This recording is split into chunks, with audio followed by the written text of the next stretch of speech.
Aujourd'hui, vous êtes au stage de cirque-lecture avec Zao, comédien de La Petite Scène qui bouge, Mafati, circassienne, et nos 2 volontaires en service civique. Donc on propose un stage d'une dizaine de jours au GOL à Saint-Louis pour les enfants de 6 à 12 ans. Le stage cirque-lecture consiste à mettre en scène un petit livre en cirque. Voilà. Donc pour ceux qui sont pas à l'aise avec la lecture, donc les services civiques liront l'histoire et donc les enfants feront une animation en cirque. En fait, La Petite Scène qui bouge, en fait, est spécialisée dans le domaine du spectacle et du livre. En fait, elle a l'habitude de lier le spectacle et le livre.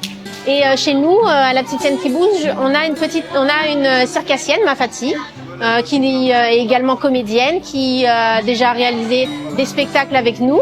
Le stage est réservé aux enfants de 6 à 12 ans. On remercie la SIDR, la ville de Saint-Louis, de nous permettre d'effectuer ce stage cirque-lecture. Tous les matins, ils commencent la journée par un petit lecture pour leur montrer, pour avoir de la proximité avec le livre, pour leur montrer que voilà, on peut s'amuser en racontant des histoires. Et après l'après-midi, on fait des ateliers cirque où ils apprennent des figures.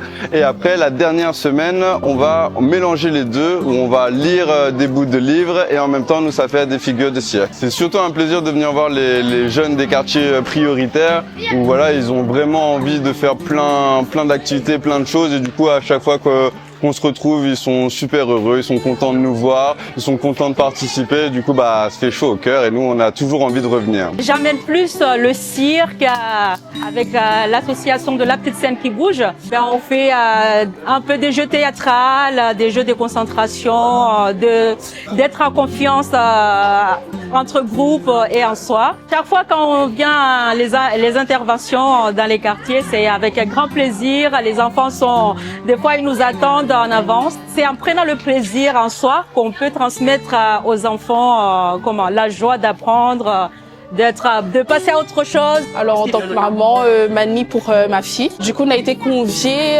pour découvrir les activités que Banaï fait. Et à la suite de ça, on a goûté juste après. À la maison, quand il arrive, elle est épanouie, dit maman, mais il est contente.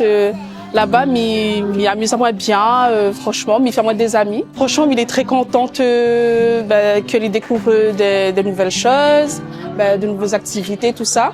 Parce qu'il faut savoir que dans certains quartiers, pour ça, ils trouvent ça dommage. Pour les mamans, bouge à sauter un peu, est-ce que les autres maramailles? Parce que franchement, elle est bien de voir les enfants épanouir comme ça, que il amuse à Zot, quand il rentre la classe, il dit maman, franchement, m'a bien dépensé à moi, m'a bien amusé à moi. Et franchement, me remercie à Zot énormément. Parce qu'il faut savoir que nous sommes dans un quartier où nous sommes un peu défavorisés en termes d'activité. Et franchement, ils trouvent les top. Il y a des activités, il y a des jeux. On s'amuse bien ici. Tu t'amuses beaucoup? Oui. Bien. J'apprends de nouveaux jeux, c'est amusant. Et on peut faire des compétitions avec, par exemple. Moi, mon rôle, c'est d'accompagner les enfants dans leur objectif de faire une restitution. Donc, je leur apprends à faire un peu du cerceau, de la massue, des rubans, etc., etc. Donc, on surveille, on a un peu fait la pédagogie et on apprend et on s'amuse tous ensemble. J'adore les enfants parce que j'ai grandi dans une famille qui était très nombreuse, donc je suis habituée à ça. Et justement, d'être avec des enfants qui vont rigoler, qui vont s'amuser, qui vont me demander de l'aide, qui vont solliciter tout, ça me fait plaisir parce que je me sens important, je me sens à ma place. Merci,